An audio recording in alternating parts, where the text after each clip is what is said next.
तो सालों से जिसका इंतजार किया जा रहा था, यानी मदर ऑफ ऑल डील्स, उस पर मोहर लग गई है। जी हां, ईयू और भारत में यह समझौता हो गया है और प्रधानमंत्री नरेंद्र मोदी ने इस पर खुशी जाहिर की है। उनका कहना है कि देखिए, बहुत दिनों से इस बात को लेकर बातचीत चल रही थी, लेकिन आज वो घड़ी आ गई है जब समझौता हो गया है। तो भारत और यूरोपियन यूनियन के बीच फ्री ट्रेड एग्रीमेंट यानी एफटीए पर लंबे समय से बातचीत अब साकार हो चुकी है। आज यानी कि 27 जनवरी 2026 को इस डील के पूरा होने की घोषणा कर दी गई है। तो इसका लंबे समय से इंतजार हो रहा था, और क्यों किया जा रहा था इसका इंतजार, वो भी आपको बताते हैं।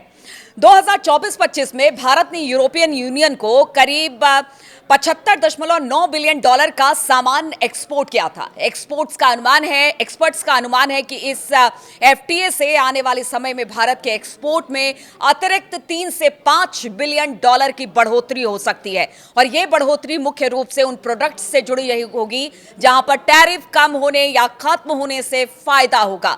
यह अनुमान 5 से 8% की बढ़ोतरी का जताया जा रहा है, और इसी को लेकर यह पूरा डील आधारित है। लेकिन रिफाइंड पेट्रोलियम प्रोडक्ट्स को इसमें गिना नहीं जाएगा, क्योंकि इन पर पहले से ही बहुत कम टैरिफ है, और ये ग्लोबल ऑयल प्राइस पर डिपेंड करता है, निर्भर करता है।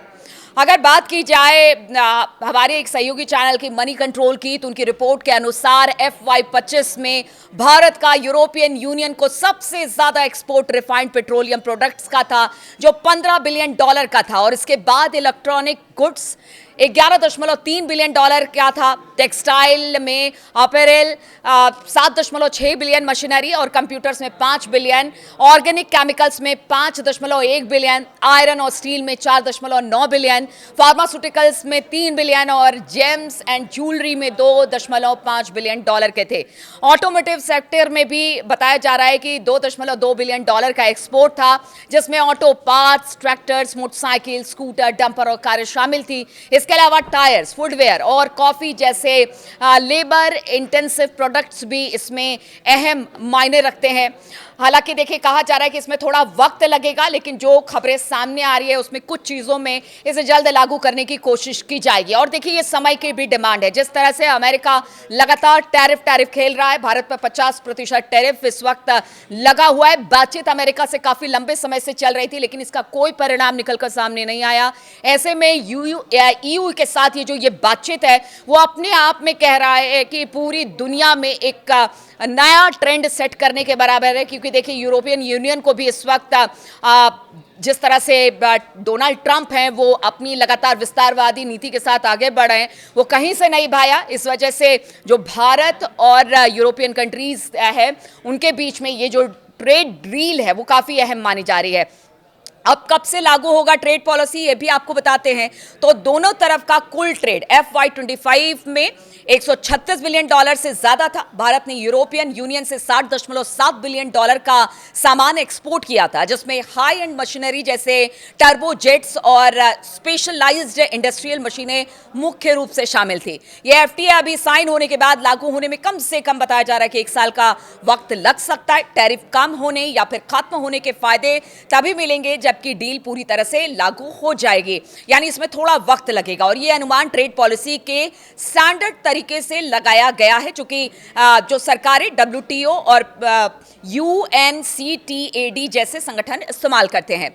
सूत्रों के अनुसार यह बताया जा रहा है कि प्रस्तावित समझौते का सबसे ध्यान खींचने वाला हिस्सा यह है कि भारत यूरोपीय कारों पर आयात शुल्क में बड़ी कटौती करने को तैयार है। वर्तमान में पूरी तरह बनी कारें, जो फुल्ली बिल्ड कार है, 70% से 110% तक टैक्स लगता है। प्रस्ताव के अनुसार बताया जा रहा है कि 15,000 यूरो से अधिक कीमत वाली कुछ EU निर्मित कारों पर पीक ड्यूटी तुरंत 40% तक कम हो सकती है, और समय के साथ इसे धीरे धीरे कर 10% तक लाया जा सकता है।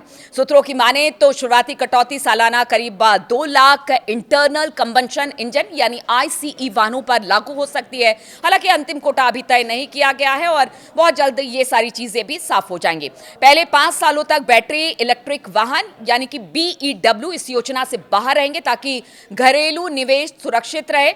इसमें बताया जा रहा है फॉक्सवैगन है, मर्सिडीज बेंज है, BMW जैसी यूरोपीय ऑटो कंपनियों के लिए भारत का अत्यधिक संरक्षित ऑटो ऑटो मार्केट खुल सकता है। ऐसा कदम जो कि पहले राजनीतिक रूप से लगभग असंभव माना जाता था। यह डील भारत के लिए बहुत फायदेमंद है क्योंकि इससे टेक्सटाइल, फार्मा, जेम्स जैसे सेक्टर्स में यूरोपियन मार्केट आसानी से मिलेगा।